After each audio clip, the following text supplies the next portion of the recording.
Hello everyone, welcome back to the Retro Gamers Podcast, your home for casual coffee table conversations about everything retro gaming. Anthony here, and as you can see, Larry is still here, but this is it. Yeah, he's fine. This is the end. Yes, I'm firing Larry after today, or after this weekend. Yeah. I walked away the first time. I'm not as much scathed now going out this time. Yeah, it's like one of those situations where, like, if you work at a company and you quit, but then you wind up back there, it's like I think your boss wants to fire you just for the satisfaction. It's the revenge. Yes. It's the revenge. So this is my revenge. Your next episode, you'll be smiling gleefully, being like, I'm by myself. I just need a trash can to like take your photo and drop it in. I'd be like, yep, there you go. Throw me in the back of a garbage truck. Exactly. So. But we're here live at the Long Island Retro Gaming Expo. This has been a nice build up towards it. We've been talking about it for the summer, and we always love coming here every year. Yes. Because we get to pal around with a bunch of fellow gamers, talk gaming. We sell a few things from our collection that we're trying to part with. Although this year we're selling a lot more. So we're more a vendor than we are a podcast this year, but that's all right. And what's cool about coming back every year, seeing friends that we've made over the years, strictly because of this, because of the podcast, because of the table, we see them, and we only see them here. So that's very cool. See our friends as well. And it's very true. And you'll see some of those guys on the show as the show goes on. We have I know Charlie's going to be here today. We have the Johns here. John and John are here. Jack is going to be here later, although he probably won't sit down for the show. He never sits down for the show. Never will. But yeah, we definitely run into people. Ryan from Old School Gamer Magazine has a table here, so we'll talk to him. Yeah. But otherwise, it's been a great show. We're recording right now on Saturday, so we've already survived Friday. The masses that came in Friday afternoon. Yeah, it was crazy. For a lot of times with these cons, whether it's New York Comic Con, Fanatics Fest, along with the Retro Gaming Expo, like the first day always seems easy, seems slow. A lot of people will show up just strictly, to scout the location, as we have a couple vendors coming in on scooters, which is awesome. That's a great idea. But as I'm distracted. So Friday, like the first day is usually scouting, and then like Saturday. Today's Saturday, it's going to be wicked. But yes, especially with a huge thunderstorm we had on Long Island, it was busy and it was packed. Yeah. So, which is good for the show, and it was good for us. Got a lot of names out, and we're going to see what happens today. Yeah, it's going to be a really interesting day. I definitely think we're going to be busier. There's no question about that. Yep. But we're going to do our best to kind of just, center ourselves, talk gaming as much as we can. Obviously, get some good stuff for the episode. Can we mention one thing though that happened right off the bat yesterday? Yes, we can. As someone on this show has a little bit of publicity now in the New York tri-state area. Yes. As Anthony was interviewed by CBS News. As they were doing a little thing here of the Retro Expo. You can find it on CBS New York. Just do a search for CBS New York. But it was great. It was maybe like a 2-3 minute interview we did. Yeah, it was about... Maybe about, give or take, 15 seconds, if at most, is on. I would say more 5. It was a good amount. I would say about 5 seconds is on there. As I was like, we used to do the podcast, but now Anthony's taking it over, and the guy's like, all right, you can stand over there, way off camera, but it was very cool. You looked right on. He literally did that. It was so funny, because Larry was telling him about it. He's like, oh, it's his podcast, and then he just puts the microphone in my hand. He's like, you are my interview. I don't know who you are. Go away. Did you sign any paperwork? I don't own the show anymore. Did not. But actually, if you want to see that news clip, you can actually go to our Facebook page. Yes. I did post it. Okay, there. Good. That was a really cool moment to start the show. No, it was awesome. Yeah, because I didn't realize it was when I realized it was CBS, because I did an interview here a few years ago for a channel I don't even think exists anymore. But it was fun. But then and there's a lot of people like YouTubers or whatever. But then when I saw the mic flag.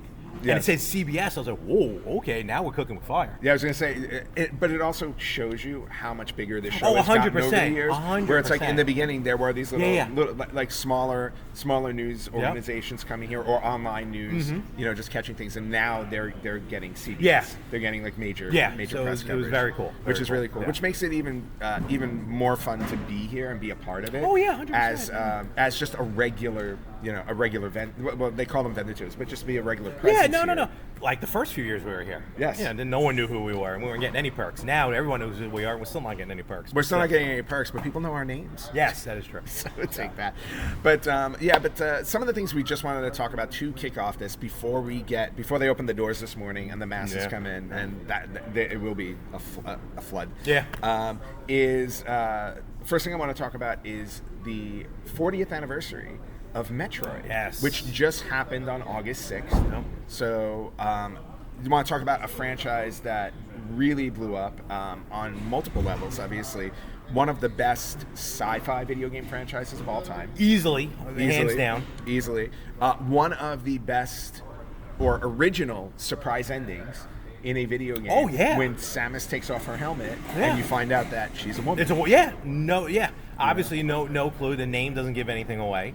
And sorry, Lara Croft, you were not the first. No, Samus Aran certainly was, and making gaming history, and shocked a lot of people in the '80s. So you're right. That's another history. 40 years ago. Yeah. Yeah, and I always took that as a nod to Alien. That's what I felt like going a sci-fi route and then revealing she was a woman. I'm like, okay, that had to have been a nod to Alien. Oh, I'm sure it was, and a little bit of Nintendo going, let's just do something different. Yeah. So, but it worked out. No matter what happened, it worked out. And she's in gaming lore now forever. So, and the games that followed, one of the best, not only sci-fi, one of the best 2D games. Well, obviously they were all 2D back then, which did transition to some of the best first-person shooters with Prime. I'll take your word for that. Yeah, and then and then coming back to the whole 2D with Dread, but we'll go into all that later. No, you will go into all that later. But funny enough, a franchise that is 40 years old, but I didn't seriously pick up and play until when did Dread come out? 2021. Yeah, roughly. So 5 years ago is really when I did not play Metroid at all. Wow. One of the biggest reasons, though, which is still the reason why today I don't play the original NES Metroid, no map. There's no map. I know the idea, you create the map. They have mods, though, that have the map. True. And then they came out with Zero Mission anyway on Game Boy Advance, which is a remake and it had a map. But, and then I've talked about it for longtime listeners and watchers of the show, that run that I did where I did Metroid Dread, then immediately went into Super Metroid, went into, Metroid 2 on Game Boy, and then, so on and so forth. So for the 3D games, I can say, for the 2D games, I've beaten all of them but the original. I don't plan on playing the original. And then Prime, I've gotten to the end of Prime Remaster, and Prime 4 stopped. So I'm at the final boss, stopped on both of them. That's a psychological thing. But that's like Jack with the space chicken. Oh, so Dread, Space Chicken for Dread was a pain in the butt. Yes. And now to the point, though, where, especially with Metroid Remastered, it's been so long, I can't just go back and play. I'm going to have to start the game over again. And it's starting to get there with Prime 4.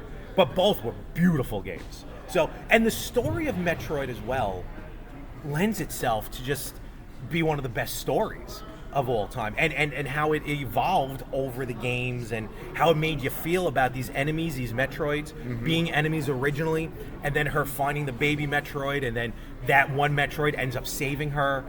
So it's a wild story, to the point where now we got the Mario movies, we're getting the Zelda movie, we're going to get a Metroid movie, and rumors are they want that to be like not a horror, but maybe like an Alien, like an Alien, like sci-fi horror. Yeah. Which would be excellent. Oh, I would love to see a Metroid movie. Absolutely, definitely one of them. Happy birthday, Metroid. Happy 40th birthday, Metroid, and we'll have some more on that a little bit. Yeah, later. a lot of 40th birthdays, which really puts our lives into perspective because we were there in the beginning. It just reminds me of the gray hair I have.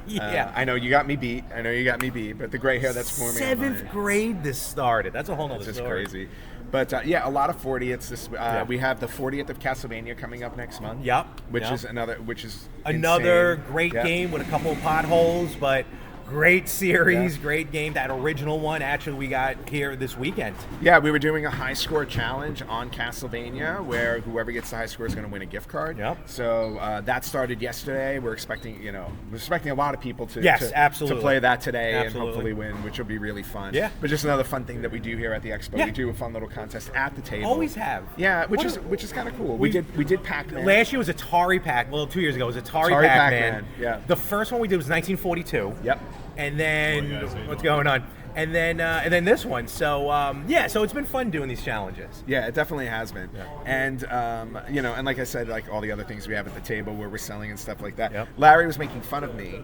This is great. I didn't know, and I've known you. You want to talk about games for 40 years? Obviously, we've known each other for over 30. But I should have expected this. Yes. But I didn't see it coming a mile away. Yeah. So in my Final Fantasy, which is very cool. Actually. What do you call these things? No, not even folder. Yeah, folder. My Final Fantasy folder. Or binder, whatever the hell you call these little things. I actually got this in Japan. Yeah. This was from Universal Studios Japan. They did a Final Fantasy 3D coaster ride. I remember you telling me about that. Yeah. So and then when I hit the merch shop afterwards, I grabbed this and a couple of other things because I'm like, okay, it was there for a limited time, and I got this really cool clipboard. That's what I wanted to say. I wanted to say it's clipboard works. Yeah, I'll take it. It's a clipboard. Yep. But the thing Larry was poking me on was the fact that everything that I'm selling here, like all the games and stuff that I've decided to put up for sale, this is me. I made an inventory. I didn't see this coming a mile away. Inventory listing out all of my games, what console they're on, what price they are, and then if they sold, because I have an app tracking all of my games, and so whatever I sell, I need to take off of my app. Which works. Don't get me wrong. Yes. That part of it works. Let me see this. So Yes. that part of it works. So, with the games, right, there's nothing on here. No, okay. No, just the information. Yeah. So, obviously, the names of the games have to be on it, right? So that makes sense for him to start checking off. But I had no idea that he would go into Anthony mode and then put the console, put the price, and then a checkbox to make sure. But that's how I keep track I'm of pretty things. sure you're going to hire, what is that, RSA to come in and do inventory check for you. Like we used to do when I worked at the bookstore. Yeah, well, that basically makes sense. They to go me. around with it You like... You have to do inventory check and everything.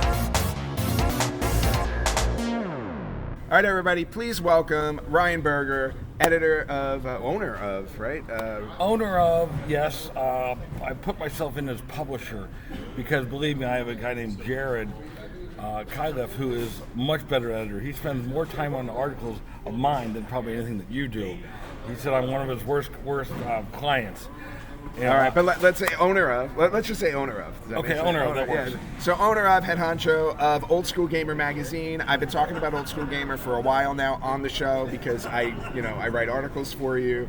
It's been really, really fun, working with you with the magazine. Yeah, and we met here, 2 years ago or just? And we met at the Long Island Retro Gaming Expo 2 years ago. So, and that's how it all came about. Again, just another thing of making a connection here at the Expo. These shows are like fractured family reunions. Yeah. You'll run into a couple cousins, Yep. and a couple, second cousins and friends of friends every year. I mean, there's 4 or 5 of them that we do heavily that we do every year. Okay. Midwest Gaming Classic, Portland Retro Gaming Expo, and a couple other ones are just a blast. I mean, you see people, and then you meet new people all the time. I mean, just talking shop with people about their collections, what they're really into, because everybody's got a little bit different of a niche. Yep. For instance, at this show, there's a lot of stuff from Nintendo forward, and that's pretty standard for most of the shows.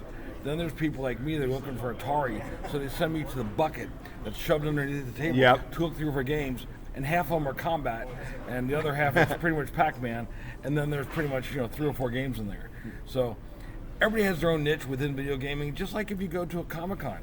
You go up and ask people, what are you dressed as? It's like, okay, I've never heard of that, but I'm glad you're celebrating it. Exactly. Yeah, and that's the cool thing about it because it brings all of gaming together. It's like it doesn't matter from what part of gaming you started. Everybody gets to come together. But now with your magazine, I want to, because this is your baby. I want you to explain it to our listeners and viewers. Okay.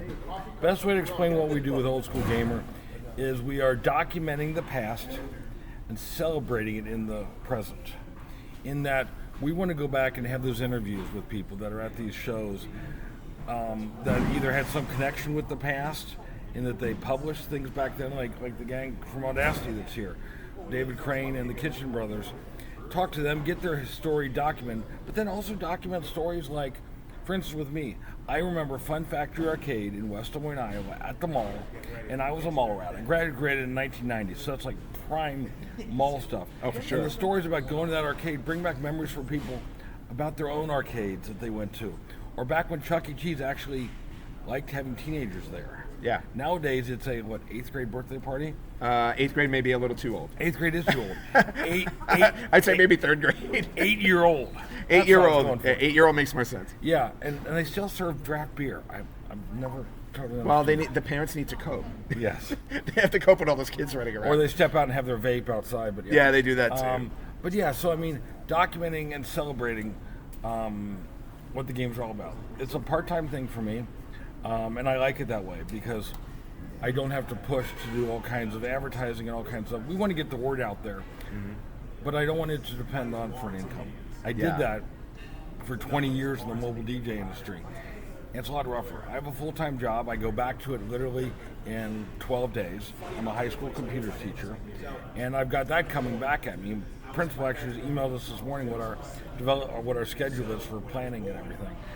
And I'd rather be able to pay our writers a couple dollars when I can and put together a fantastic product, which in the last 2 years we've gone to what I consider a professional product. Yeah, which is amazing too, because of the way that you explained it, it is a passion project for you more than it is like a job and a source of income. It's not a business. I don't want it to. Yeah, because you're doing it because you love it. Yes. This is something you love and you want to celebrate and you want to get the word out to everybody. And that's what really drew me to your magazine, because I really felt that passion there, and it made me want to partner up with you and contribute with it. So for those of you out there who don't know about Old School Gamer magazine and clearly haven't been listening to the spots on the show, but just let them know where they can find it. Oldschoolgamer.com. Oldschoolgamer.com is the best place to find us. When you get there, wander yourself into the free editions. You can check those out. You can sign up on our mailing list. And ultimately, if you want to help pay for what we do, you can get a digital subscription for as little as $20, or the print subscription is currently $50. Yep. And enjoy it even more. So either way, we just want people out there spreading the word and enjoying those games that were our childhood. Yeah. And I am a proud printed subscription owner. So Ryan, thank you so much for stopping by and spending a few minutes with us. Very cool. Thanks, sir. All right. So some of the other cool things that we have, like sitting at our table, like just next door to us, like right next to us to our left, which I know made you very, very happy. He was very much regretting setting up. Hey, how's it going? What's going on? Good morning. His name is Brian Penry. Yes. And what was really cool to find out about him is that he designed the original logo for WrestleMania. All the way back in 1980. The original. 84. The original. 85? 85. Yeah, March 31st, 1985. Come on, yes. man. I'm sorry, I'm lost. So it was an honor to absolutely meet him. I picked up a picture, the WrestleMania logo. He signed it. That was awesome. And I haven't annoyed him enough where he's called security. So far, so good. But I have hope today will be the day. It might. Today will be the breaking point. Yes. Today will be the day you get thrown out. Yes. But on top of doing the WrestleMania logo, he also worked on the original Sonic the Hedgehog style guide. So anything back from Sonic 1, all of the artwork that you saw back then, the promotional posters, things like that, he designed the art for that. He worked with Where in the World is Carmen Sandiego? Yeah, that was cool. Which is really cool. So yeah, definitely somebody. Not the game show. Not the game show. That would have been amazing. That would have been cool. On the game show. Yeah, because then I would have been like, "Do you know acapella? Can you call acapella, please?" Can I get a signed copy of RoboCrook? And then just a couple of tables over to our right, we have Walter Day, who is famous in his own right. And you want to explain who Walter Day is? Walter Day is the referee of all referees for video gaming. He was with Twin Galaxies, who's the official head poobah of high score, video game high scores. Famously in the movie The King of Kong, A Fistful of Quarter, with which actually myself and Frank did on What's in My Popcorn, which drops every Monday at 7 a.m. Eastern. Pachow. Nice. So him, and I've met Billy Mitchell. So now I met Billy Mitchell. I met Walter Day, who was an absolute honor to meet. An amazing gentleman to talk to, an absolute sweetheart, and very, very cool to talk to. I got his book signed. He's got a new movie out on Amazon. Forgive me, I don't remember the name. All right, we'll plug it out. We'll put the name in there. Yeah. It's called Arcades and Love Songs, The Ballad of Walter Day. John, you're on the show way too much, but you're here at the Expo again. So welcome back. Hey, thanks. It's good to be here. How's it been going for you so far? It's been hectic. Friday's usually our slow day, and we were slammed yesterday. Yeah, it was a ridiculously busy day. I was very surprised with it. Yeah. And how are the PC sales going? Surprisingly good. I think we sold maybe 4 or 5 vintage computers yesterday, but we brought some more modern stuff as well, like 8th gen, 9th gen i5s, some micro computers, and some small form factors. We probably sold about 6 to 8 of those. So that's really cool. We probably sold about 12 computers. Nice. Somewhere in that range. Yeah, well, one of the things you told me yesterday, too, about the sales was what was surprising. I know we talk about retro gaming, but this is a really interesting thing, that you've been selling a lot of digital cameras. Yeah, so, well, I mean, I don't actually sell anything. John Pratt, Yes. it's his. I'm just helping him out. He sells, yesterday, probably 20 or so digital cameras, another 20 or so MP3 players. Yeah, and that's just kind of interesting to hear how those are now becoming just a want from people. It's young people, and the young people want them largely because in New York State there is now a law where kids can't bring their cell phones to school, but they still want to listen to music. They still want to take pictures of things going on, like their yearbook club. They still want to be able to take pictures. So they're buying up these old digital cameras, and they think they're the coolest thing ever, and they're like talking about the features as if it's like this new thing. Yeah, it's like, okay. Glad you like it. Yeah, for us, it's just all old hat, right? We went through it, we lived through it, we watched it disappear, and now it's just fun seeing it make it. Like when Polaroid made a comeback, a few years ago with the younger generation. 110 Film is making a comeback. Really? Yeah, I posted something on my Facebook page about it, NY RETROTECH. And 110, and it's insane because the film is like $12 and then $20 to develop it, and it's one of the worst versions of film. Like 110 was far inferior to 35mm. You get like 24 pictures on a thing, and then you're going to spend $20 to develop it. But the kids, I'm assuming it's mostly young people that are gravitating towards it. So yeah, some of this old tech is seeing a little bit of resurgence with young people, which I think is great. Well, I was just gonna say, it makes us feel good as doing retro gaming stuff. You with the PCs and everything. Yep. It helps cement our purpose for bringing these things back to life. Yeah, it's awesome. I want young people to enjoy this stuff. I want young people to get excited about the things that I was excited about because like you. I was watching this stuff kind of come to the market in real time, and so for us it was like so exciting, and it's like I remember thinking like 15, 20 years ago, my kids will never have that level of excitement for this stuff because they're going to be living in the future and they're going to have stuff that's going to outstrip it, and thankfully, at least for a segment of the youth of today, that hasn't proven to be true. They are just as excited to learn about this old tech as I am. Like, we sold Palm Pilots yesterday, and some of these young people are just like, this is the coolest thing ever, and I love it. It makes me happy to see young people get into it. It makes me happy to hear that they're doing it too. Yeah. It's really cool. Now, in terms of the expo itself, do you have your eyes on anything? Are you looking for anything for yourself? Not really. Because I know you have like everything. That's the thing. I have a lot. Yeah. I have a lot, and I've probably overspent in the last year or two, so I kind of need to dial down the spending. But I also haven't gone around and looked at any of the vendors, and at some point I will, and it's going to get me. Yeah, it'll definitely get you. Probably, I would probably say you'll look at them tomorrow on Sunday. I think because today's going to be crazy. I'm going to set a hard limit. I think I'm going to set a hard limit of like $150.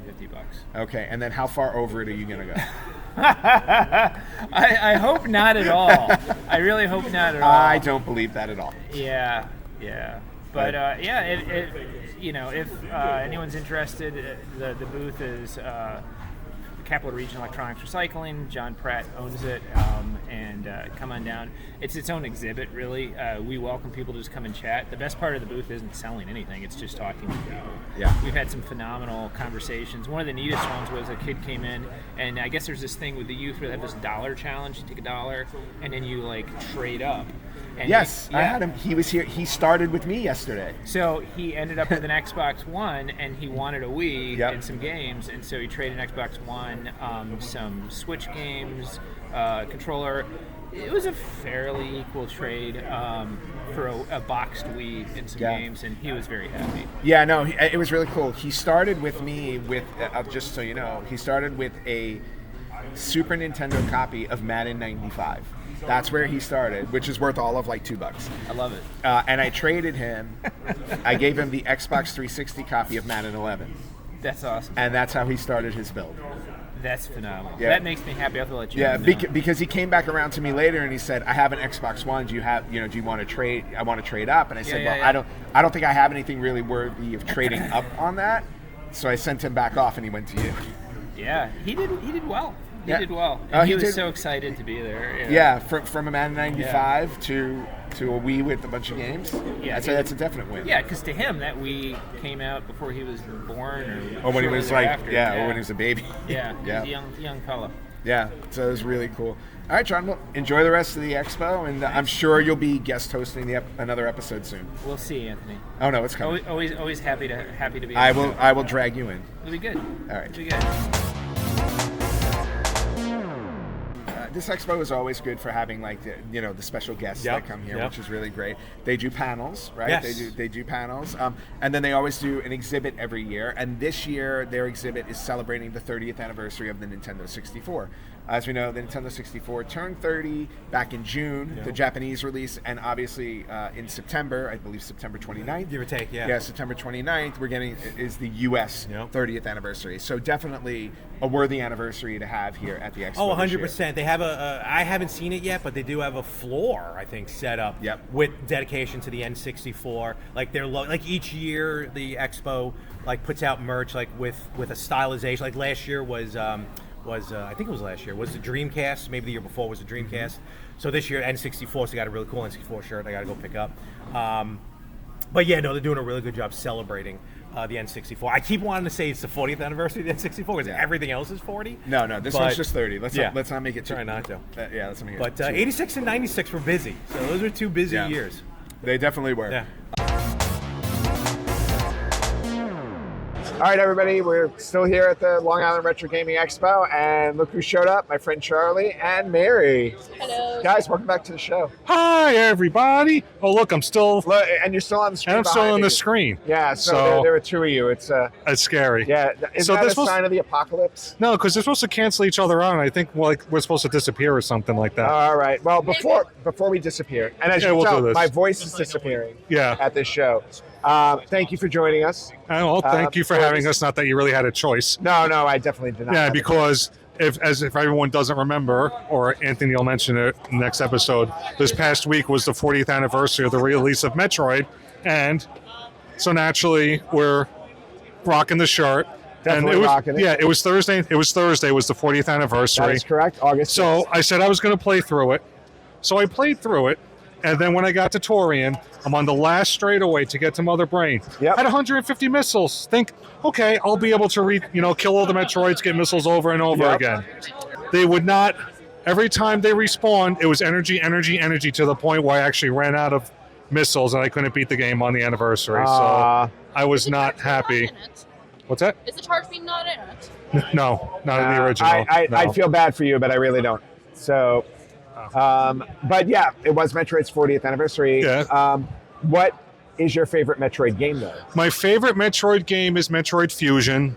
My favorite cover, which I mentioned on Facebook, is the cover for Return of Samus. Because actually, Return of Samus is the first one I beat on my own in 1993 on my Game Boy. Nice. Mary, what are your favorites? It is a three-way cross between the fourth Metroid the fourth Metroid Prime, which I forget the name of. Metroid Prime 4? No, it has a name. I forget it's in my thing. That's okay. Beyond. Okay. Beyond. Zero Mission and, Fusion, because that was like the first Metroid game I beat. Yes, it was. And, the child has yet to play through the original Metroid, or Metroid 2 either, I think. Which are the ones you've beaten? I'm at the very last boss of the remake of the second. Okay, so that would be Samus Returns on the 3DS? Yes.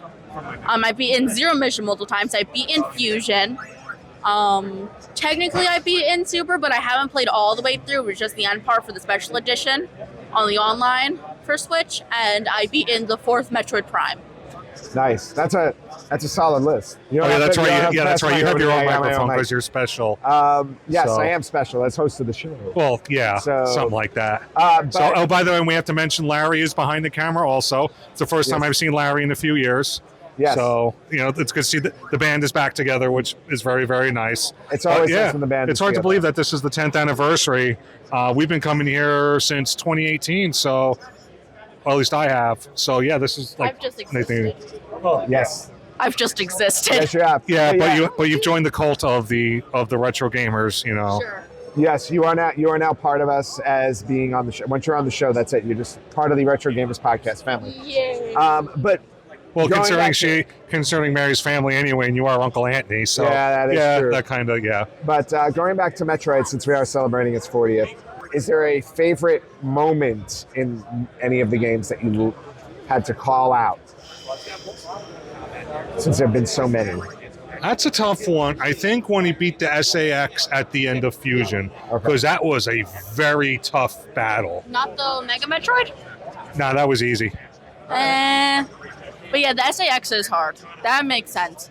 But like the first scene where the SAX shows up, where it just like explodes the wall and everything, that I find really cool. Because it's like this short moment of horror. Like if you move, it's just like gonna find you. Okay. Especially if you played through before and you know that you eventually get chased by it. Nice. Yeah, that's scary. The other thing I like Fusion to me, Fusion has the better graphics out of the first four. Okay. You know, it's And a little it bit. implements the ledge grabbing. Yeah, it implements the ledge grabbing, which is nice, but for me, the graphics are actually better than Super Metroid.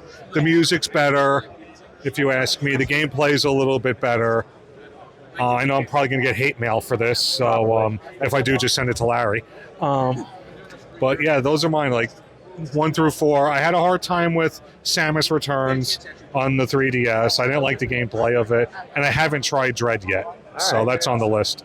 Dread is also on my list to play, but neither of us have it. I will say Dread is absolutely fantastic. I played through Dread already. In fact, that got me back into Metroid again after playing through Dread. So I highly recommend it. All right, so which is your favorite Metroid, and what's your favorite moment of the franchise? My favorite Metroid has to be Super Metroid. By far and away, to me, the most fantastic of all of them. My favorite moment will still always go back to the first one, though, when you find out Samus is a woman. I mean, that surprise ending was perfect. It was absolutely perfect. Oh yeah, it was, because considering it's 1986, you know, we've evolved a lot. Society has evolved since then. Yep. But it was very groundbreaking to have a female hero, a heroine, as the main character in the video game. And one of my friends didn't know that for 35 years. I didn't know that Yeah, until you told me. a lot of people who Well, until I went to the guides. yeah, people who have not finished the first game don't realize it. No, they don't. Yeah. So A lot of the kids that I went to my daycare with didn't even know it. Wow. So they didn't really believe me when I tried to explain it. All right. Yeah, so it's even to today, it's still a surprise to some people. Now, you've been at the expo all day today. What did Yes. you guys pick up? you want to go first? Well, I have 2 things. Okay. A known bad game, and then Hold up a little longer for the camera. So So that is Dr. Jekyll and Mr. Hyde for the Nintendo. it's a known bad game, but I just need it for the collection because why not? Sometimes you just need a A bad bad game for a good Yeah. collection. Yes. Nothing wrong with that. yeah, And mine what- is Jaws. And what is the other thing that you got? Doom for Switch. It's like the remake of the original in full 3D and everything. Pointing at the Very camera. awesome. That. Doom for the Switch. All right, very cool. And then Charlie, what did you pick up? All right, so when I first walked in, the way I normally do these things, I'll do a lap around first, see what there is, and then come back. So I have been looking for the past 2 or 3 years, for the Famicom Disk System. I have the original Famicom. You know, I have games. I have the Disk System games, including the original Super Mario Brothers 2, which is a disc game. However, I think this is the 3rd year in a row that no one here has had it. So upset about that. When I first walked in, I saw my plan also was for 3 games: Super Metroid, A Link to the Past for the Super Nintendo, and for the Commodore 64, Raid Over Moscow, because I do have a 64 set up at home. So when I first walked in, I saw Zelda Link to the Past for $40. Nice. Thinking, okay, I'll pick it up later. Walked around, did the lap and everything, met up with Christopher and James, who should be here any minute, but, you know, All right, in cool. typical transit people, they're late. Yep. So picked up Super RC Pro-Am for the Game Boy for Very nice. $15. And then I went back to where I saw that Link to the Past, it was gone. So I figured I'll look around here, see if we can find it. While looking, I saw Mega Man 3 for $40. So now I just need 1, 5, and 6. And then someone's got to play the music for Zelda when you get something. Yeah. All right. Da-na-na! Found it for $40, actually right across from the way here where the podcast is set up. And for a friend of mine, they're doing Bob's Burgers prints in Super Mario Brothers characters. Oh, that's really cool. And it Yeah, looks like that's our neighbor is very excited about Yeah, that. that's upstairs right on the 2nd floor here. $25 for the 5 prints. So Louise is Bowser, very fitting. Eugene is Luigi. Tina is Yoshi, fitting. Nice. You know, Linda is of course Princess Toadstool, and Bob is Mario. Of course. So that was my haul. But Charlie, Mary, thank you so much for joining us at the Long Island Retro Gaming Expo. As always, Thank you. It's great having you both on the show. And and the timing was perfect because there's two of us here. Yeah, there you go. And once in a while, I take good train pictures. Yeah, and with that, it's too many, so we're gonna have to shut this down. Oh. All right, I'm standing here with longtime fan of the Retro Gamers podcast, Phil. Phil, good to see you again. Man, always a pleasure, man. Always Yeah, a pleasure. now you've been... Larry's behind the video camera, so hey, Larry, what's going on? Yeah, Larry's back there where he belongs. But you've been coming to this convention for a while, and it's actually this is where we met. Yeah, for sure. And I thought it was such a really cool story on not only how you're a fan of the show, but you also know a very good friend of mine as well. Yeah. So you want to tell us about that a little bit? So anyway, the whole beginning of me even stumbling upon you was the YouTube algorithm, which blessing and a curse sometimes. So came across you guys. You guys were mentioning like some local like stores like Game On and like playing. I think it was Video Game Trading Post. And I was like, oh shit, those are like that's cool. That's like local spots. And then I'm like, oh, these guys must be local. They must be familiar with the area. And then all of a sudden, like the next episode, I see Anthony Chu on there. And I'm like, hey, I worked with this guy. Like, what is he doing on this thing? And I'm like, dude, this is wild. I'm like, so then last time when I saw you guys at the convention was like 2-3 years ago? Yeah, yeah, like 2 years ago, I think. I was like, hey, you guys know Anthony Chu? Well, first I said, I'm like, hi, Phil, the whole social graces. And then, love your podcast. And then I'm like, Anthony Chu, was the common friend here, and you're like, yeah, how you know him? And then we just went down the origin story. So yeah, see, and we always laugh about that because like wherever we go, we always seem to run into somebody who knows Anthony Chu.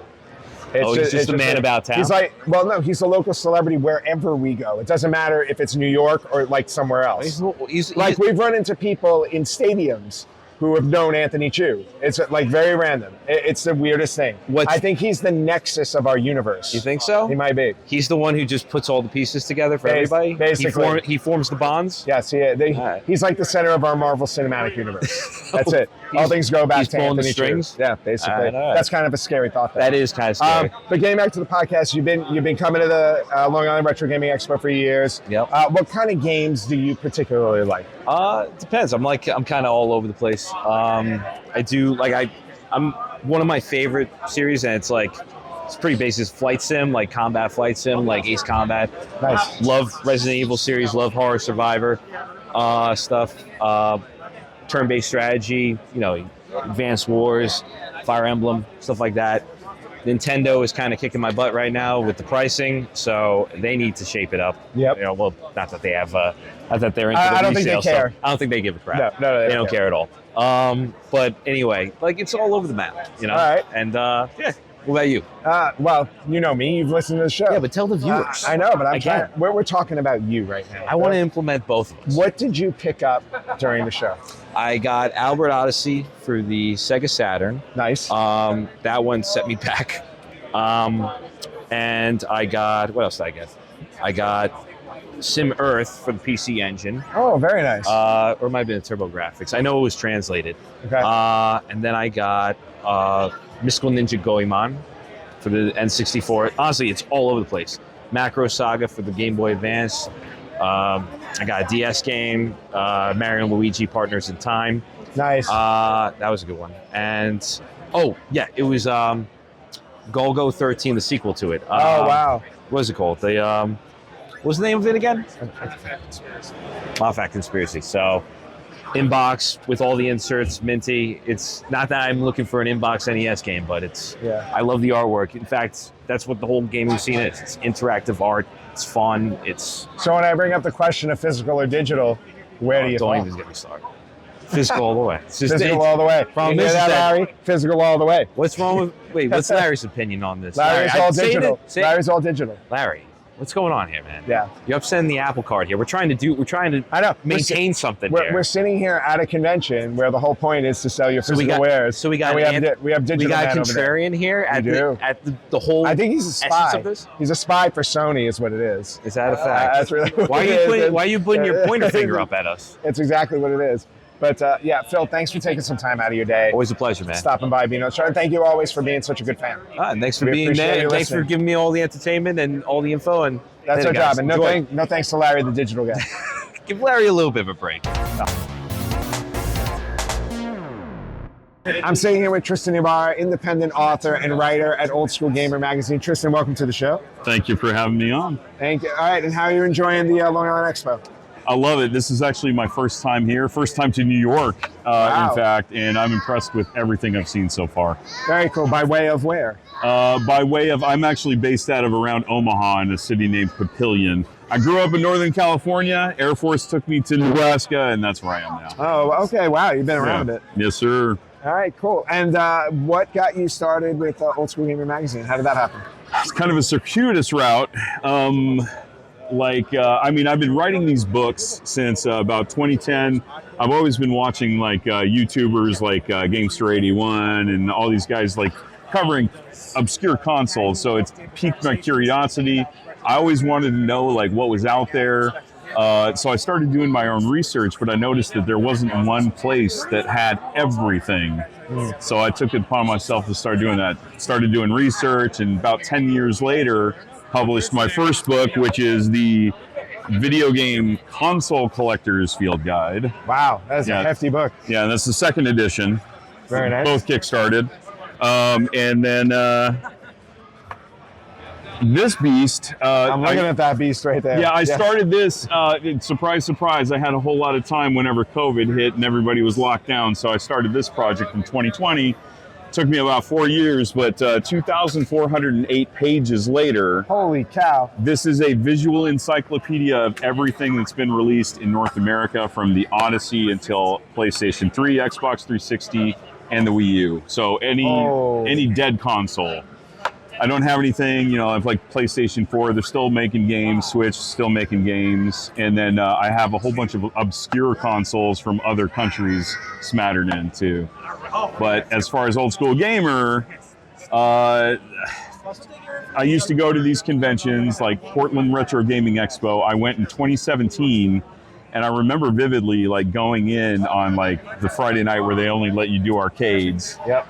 Someone handed me issue number 1 of Old School Gamer magazine, and I've still got that copy.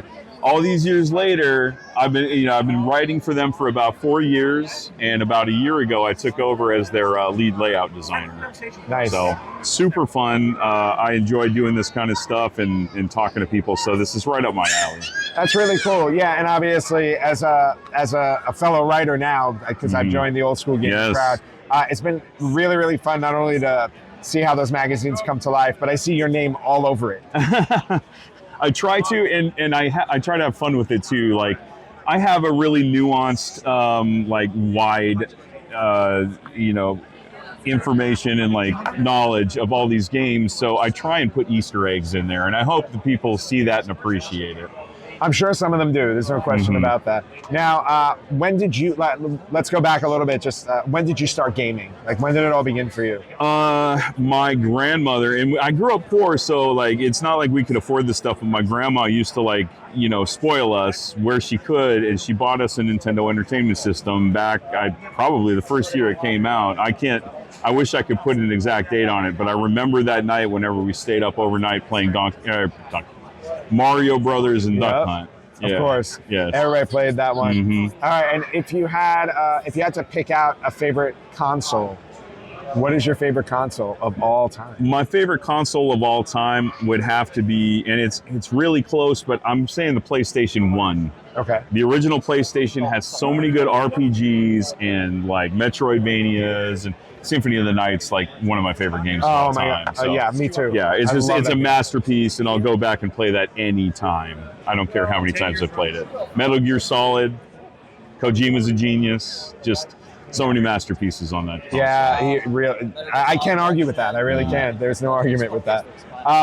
So this is going to be an obvious answer, I think, but what do you think about the war of physical versus digital gaming? So unfortunately, as a realist, I don't think that we can put the genie back in the bottle. The march of time, change, whatever cliche you want to say, it's going to happen. The thing that scares me the most is right now the consumer protections are not in our favor. Right. Obviously, Very because true. we do not have those rights, and that needs to change. And I think as soon as more people realize that the things that they're paying full price for can be taken away at any time on a whim, there's going to be an uproar, and I think there's going to be legislation passed at some point to take care of that. To protect the consumer. Yes, it has to happen. Yeah, well, I hope you're right, because I do feel the same way about that. Yes. All right, and lastly, of course, where can people find you? Because I want you to sell 1,000 of these I do too. monstrosities. So I only sell through my website, which is vgcollectorguide.com. Okay. And I've had them on there for about 1.5 years. I don't do socials as much as I need to, and that's one of my problems. Okay. But that's mainly where you can find me. If you search me on like Facebook, I've got there too. So I kind of post on there a little bit. I do have a Twitter and an Instagram that I never post on, so definitely don't go on there. All right, so it's all about the website. Fix this. VGCollectorGuide.com? VGCollectorGuide.com. So you'll go to a splash page, and I tried to like curate it so that it's like helpful for collectors. It'll like take you to like pricing sites and other websites where you can find awesome books and stuff like that. It's not just all about me. I want to show what other awesome video game stuff is out there. And soon to be on my website. Yeah, you got a new one coming, right? That's right. I've been working on this for 2 years, and I've got a video game dictionary about to print. So all the lexicon we use as gamers, whenever we're talking to someone and their eyes glaze over and they have no idea what they're talking about, they can whip this out and then, oh yeah, okay, I understand. I'm looking forward to that one. Me too. Yeah, I had a a lot of fun with that. All right, very cool. Well, Tristan, thanks so much for stopping by and spending a little time on the show. Yes, thank you so much, dude. All right, thanks. All right, Larry, here we are, the last day of the Long Island Retro Gaming Expo, and we're in the final hour. Yes. So we have made it to the end. We survived all 3 days, 4 days counting setup. Yes, quite literally, and our voices are clearly gone, or at least mine is. Yours No, is no, gonna no. go a I little only bit as have well. one register left. If I actually raise an octave, it's completely gone. Yeah. So, but no, this was probably the busiest year as far as traffic I've ever seen here. oh yeah, no question about it. I do know for a fact that it was sold out on Saturday. Yes. So, and you'll see, if you're watching on YouTube or on Spotify, you'll see some video cut into this episode all throughout. Yeah. And you'll see the masses that were here. It was absolutely incredible. And it was poor weather, so you would think that would have scared some people away, but it didn't. So we came out, we celebrated 30 years of the N64, 40 years of Metroid, 40 years of Castlevania, 90 years of other things, who knows. But no, and we did, well, you made out like a bandit this year. Yeah, I definitely did. But before I get to mine, we've had some incredible neighbors at the expo next to us, literally right next to us, the amazing Brian Penry, who was responsible for designing the original logo for WrestleMania and the original WWF logo. Yeah, so the original WWF logo that we know from the 80s. So it was bad news for this poor guy to sit next to me all weekend.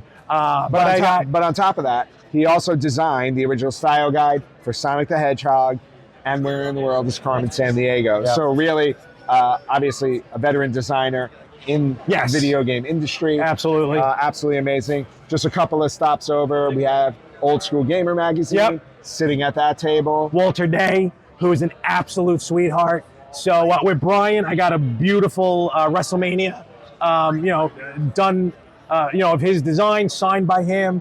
I got a wonderful photo with him. He was an amazing I also got person. a wonderful photo with him. I like this. And I got a Carmen Sandiego print that he designed with his signature as well. Beautiful, absolutely beautiful. wonderful. Yes. As we go down the row, yes, I met Walter Day, got his book signed. Amazing human being. Again, very much of a sweetheart. Of course, on What's My Popcorn, we reviewed The King of Kong, A Fistful of Quarters. That he was in, of course, but he was great to talk about going back and forth and how no one's ever heard of Larry with one R. Because I always spell my name when people ask it, and they're like, oh, I know it. I'm like, don't ask me why. People ask how to spell Larry. Next to him are some absolute legends in the business. I got a Donkey Kong kart signed, Atari Donkey Kong cart, signed by Gary Kitchen, who created, who coded the game. So that was really cool. And then next to him, I met Paul Niemeyer, I want to do that name correctly, Niemeyer, who is one of the original artists on Mortal Kombat. Yes. And I got him to do a beautiful Katana original sketch, original artwork of Katana. So on top of that, I'm trying to think what else I picked up. A couple t-shirts, of course, from the show. And I know I'm probably forgetting something else right now because I'm doing this off the top of my head. Yep. But nevertheless, it was some great stuff. Yep. And then on my end. Oh, and I got a $2 bill. Oh, he got a $2 bill. Somebody paid him with a $2 bill. Someone actually paid with a $2 bill. Cool. On my end, I got a few things as well. I showed you the Carmen Sandiego thing. I picked up a physical copy. I don't know what that is, but okay. A physical copy of Marvel Cosmic Invasion, which I'd wanted to buy, but I did not want to buy the digital copy. I was waiting to get the physical, and I got that here, which was great. I'm going to buy the digital when I go home. I was also looking for this for a while. Yeah, this. Yeah, So, I keep forgetting, but you said you didn't have it on. Yeah, I didn't have it. I have it on PC, but I wanted it on console. So on the PlayStation 3, I picked up the orange box, which includes Half-Life 2 Episode 2, Team Fortress 2, and introducing Portal. I actually bought this specifically to play Portal because I have Portal 2 on 360, and I refuse to play it without playing the first one, because you know how it works. It's Kingdom Hearts all over again. Kingdom Hearts and Tomb Raider all over again. So I got those two. I also traded. This is nice. I traded my friend John. He took a game. I forgot what game he took from me, but he gave me in-box NHL 2002 on PC. I'm a huge NHL fan, big hockey fan, love the Rangers. Let's go Rangers. So adding this to my PC collection is fantastic. Very cool. Very happy about that. I also picked up a silver GameCube controller because I only have one controller at home, so it's nice to get a second one. I've only had one controller, but I'm an only child. I know. Well, I'm an only child when it comes to gaming. So, and then obviously you saw my interview earlier with Tristan Ibarra. Yes. He was really kind to give me his video game console collector's field guide, gorgeous. Which is absolutely beautiful. It's the entire history of video games in America. This one is the console book, so it literally goes from the Odyssey all the way to the PlayStation 3, Xbox 360, and Wii. And it includes everything, even the most obscure consoles that were released are in this book. Absolutely beautiful. And he also gave me the other giant one, which includes all of the games ever released in the US. That looked gorgeous. I cannot wait to dive into that and go through it. That is going to be an absolute treat for me. And then last but not least, I saved this for last, and it's a very minuscule thing to other people, I'm sure, but Larry knows what a big deal this is to me. 100%. I absolutely hate the fact that my Nintendo 64 games sit on my shelf and I cannot see what they are.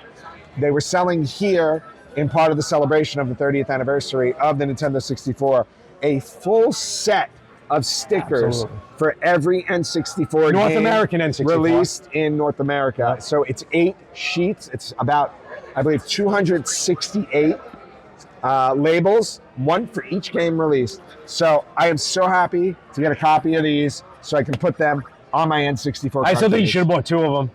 Because one of these, I am not going to mess it up. Don't jinx me. I'm going to do it correctly. We want to watch you do it live. Yeah. But I have to say, this has probably been my favorite. Yeah, no, you made out good this year. No, it really has been.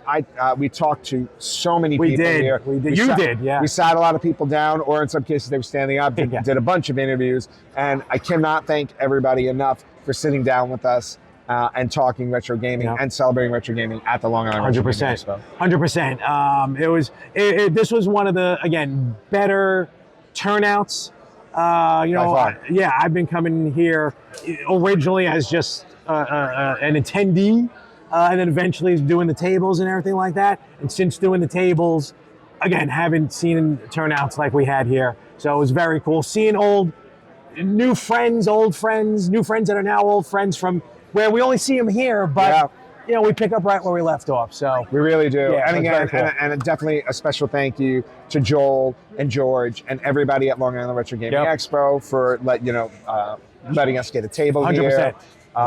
You guys are always kind to us, and they always let us represent ourselves and the podcast every year that we decide to come. Yeah. So yeah. So other than that, I mean, we're good to go. I know you're done. Like I said, if I go higher, I sound like that, which is there we great. go. There you got it on tape. He's That's editing where it my out. voice is out. So for everybody out there, there will not be a bonus episode this week, unfortunately, because we're both fried. Yep. But for everybody out there, we will catch you next time on the Retro Gamers Podcast.